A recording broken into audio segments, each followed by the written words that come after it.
Have you ever entered IKEA with a simple plan to buy one specific item, only to find yourself wandering through endless showroom displays for hours, unable to find the exit or remember how you got to where you are? Or wondered why a furniture store can make you feel more lost and disoriented than navigating an unfamiliar city, despite being inside a building you can see the edges of? What if I told you that getting lost in IKEA isn't accidental poor planning or confusing signage? It's actually a deliberate manipulation of the physics principles that govern human spatial navigation, demonstrating how Emmy Noether's insights about symmetry and conservation can be weaponized to control human movement and behavior.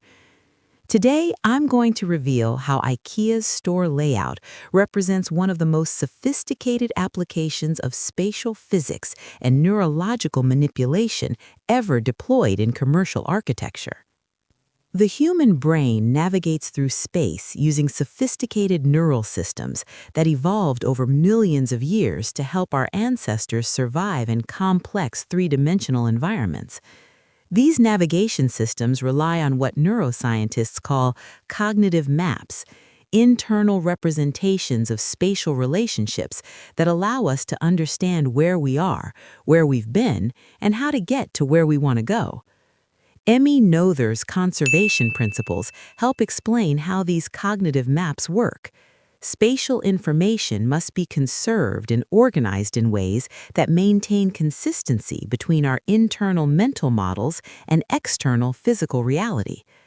But IKEA's layout systematically violates the spatial physics principles that our brains expect to encounter, creating what cognitive scientists recognize as spatial disorientation, a state where our internal navigation systems become confused and unreliable. The store's design breaks the normal symmetries and conservation laws that govern how we process spatial information, forcing our brains to work harder while becoming progressively more lost and dependent on the store's predetermined path. The most fundamental way IKEA hacks your navigation physics is through what architects call the Grün transfer, named after mall designer Victor Grün, who discovered how to use spatial design to alter human behavior and decision-making. IKEA takes this concept to extreme levels by creating a deliberately maze-like environment that overwhelms your brain's spatial processing systems while funneling you along a predetermined route that maximizes exposure to merchandise. The conservation of spatial information becomes disrupted in IKEA because the store violates the normal architectural principles that humans use to maintain spatial orientation. Traditional buildings use repeating elements, consistent sight lines, and logical spatial relationships that allow your brain to build accurate cognitive maps. IKEA deliberately breaks these patterns by using inconsistent ceiling heights, varied lighting, artificial windows, and constantly changing visual themes that prevent your brain from establishing reliable spatial reference points. Your hippocampus, the brain region responsible for spatial navigation and memory formation, relies on what neuroscientists call place cells and grid cells that fire in response to specific spatial locations and help you understand your position relative to your environment. IKEA's layout systematically confuses these neural systems by creating environments that look and feel like different locations, even though you're moving through a continuous space. The artificial room displays, varied lighting, and thematic changes create the illusion of traveling through multiple different environments, disrupting the neural consistency that your navigation systems require. The physics of pathfinding also becomes compromised in IKEA through the deliberate elimination of shortcuts and alternative routes. Normal spatial environments allow for multiple pathways between any 2 points, giving your brain options for navigation and helping maintain spatial flexibility. IKEA forces you along a single predetermined path with minimal alternatives, violating the spatial choice principles that your brain expects and creating a sense of being trapped in a system you cannot navigate independently. The conservation of visual landmarks, crucial for spatial navigation, is systematically disrupted in IKEA through the use of constantly changing displays and artificial environmental cues that don't correspond to actual spatial locations. Your brain tries to use distinctive furniture arrangements, room setups, and visual elements as navigation landmarks, but IKEA deliberately changes these displays regularly and uses similar furniture arrangements throughout different sections, creating false landmarks that lead to spatial confusion and disorientation. The psychological impact of IKEA's spatial manipulation extends beyond simple navigation confusion to affect decision-making, time perception, and purchasing behavior in ways that demonstrate how spatial physics influences human psychology. When your spatial navigation systems become confused, it creates cognitive stress that makes you more susceptible to impulse purchases and less likely to stick to your original shopping plan. The disorientation creates a mild form of learned helplessness that makes you more dependent on the store's guidance and suggestions. The temporal aspects of IKEA navigation also demonstrate how disorientation affects time perception through mechanisms that Emmy Noether would recognize as conservation principles operating in human consciousness. When you cannot accurately track your spatial movement through the store, your brain also loses its ability to accurately estimate how much time has passed. The spatial disorientation creates temporal disorientation, making shopping trips feel both longer and shorter than they actually are, depending on your level of engagement with the displays. The sensory overload created by IKEA's design represents another form of conservation principle violation that affects human navigation physics. Your brain has limited cognitive resources for processing spatial information, visual stimuli, and decision-making simultaneously. IKEA deliberately overwhelms these systems by providing maximum visual stimulation, complex spatial arrangements, and constant decision points that exhaust your cognitive resources and make independent navigation more difficult. The architectural psychology of IKEA's layout also demonstrates how spatial design can manipulate social behavior through the application of physics principles to human movement patterns. The narrow pathways, strategic bottlenecks, and crowd flow management create social pressures that influence individual movement decisions. You become part of a human river that flows through the store according to physics principles governing fluid dynamics, with individual choice becoming secondary to collective movement patterns. The way IKEA controls lighting and sight lines also represents sophisticated manipulation of visual physics principles that affect spatial perception and navigation. The strategic use of artificial lighting, blocked sight lines, and controlled visual perspectives prevents you from seeing the store's overall layout or understanding your position within the larger space. This violates the visual information conservation that your brain needs for accurate spatial mapping.